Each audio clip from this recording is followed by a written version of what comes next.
आज हम 2012 के उस केस के बारे में बात करेंगे, एक ऐसी घटना जिसने पूरे भारत की आत्मा को झकझोर कर रख दिया था। ये कहानी हैवानियत की है, लेकिन ये कहानी एक लड़की के बेमिसाल हौसले की भी है। ये शब्द उस शख्स के हैं जो उस रात उस लड़की के साथ था। वो उस हैवानियत को समझने की कोशिश कर रहा है जिसे जिसे कोई इंसान सोच भी नहीं सकता। 16 दिसंबर 2012, दिल्ली। एक चलती बस के अंदर 6 दरिंदों ने एक लड़की पर 1 घंटे से भी ज्यादा तक जुल्म किए।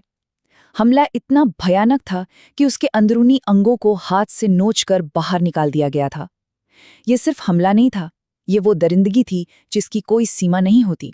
लेकिन इस खौफनाक खबर के पीछे एक जीती जागती इंसान थी। उसके कुछ सपने थे और एक परिवार था जिसने उन सपनों को पूरा करने के लिए अपनी हर चीज दांव पर लगा दी थी। दुनिया उन्हें निर्भया के नाम से जानने लगी, जिसका मतलब होता है निडर, बेखौफ।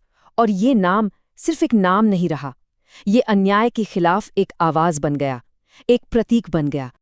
तो आखिर कौन थी वो? ज्योति सिंह, 22 साल की एक फिजियोथेरेपी की स्टूडेंट, एक आम परिवार से थी जिसके पास ज्यादा कुछ नहीं था।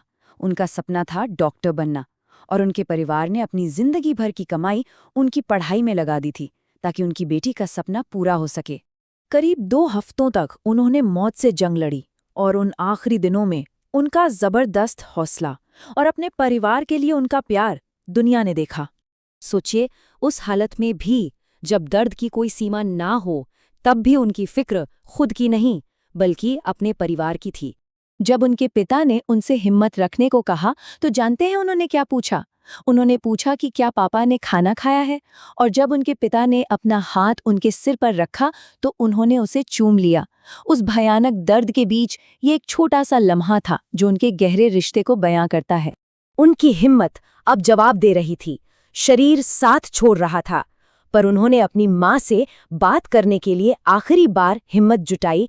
उनके पास कहने के लिए बस एक आखिरी बात थी।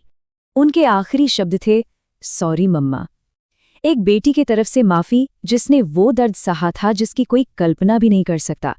उनकी ये लड़ाई और इस जुर्म की दहशत अब अस्पताल की दीवारों में कैद नहीं रह सकी। उनका दर्द पूरे देश का गुस्सा बनकर सड़कों पर उतर आया। हजारों लाखों लोग इंसाफ और बदलाव की मांग कर रहे थे। वो अब सिर्फ एक पीड़िता नहीं थी, वो एक आंदोलन का, एक क्रांति का, एक बदलाव का चेहरा बन चुकी थीं। जब पूरा देश सड़कों पर इंसाफ मांग रहा था, तब कानून ने अपनी लंबी और बहुत मुश्किल प्रक्रिया शुरू की। अस्पताल के बिस्तर से भी इंसाफ के लिए उनकी आवाज में कोई कमी नहीं थी, कोई डर नहीं था। लेकिन इंसाफ का ये सफर बहुत लंबा था।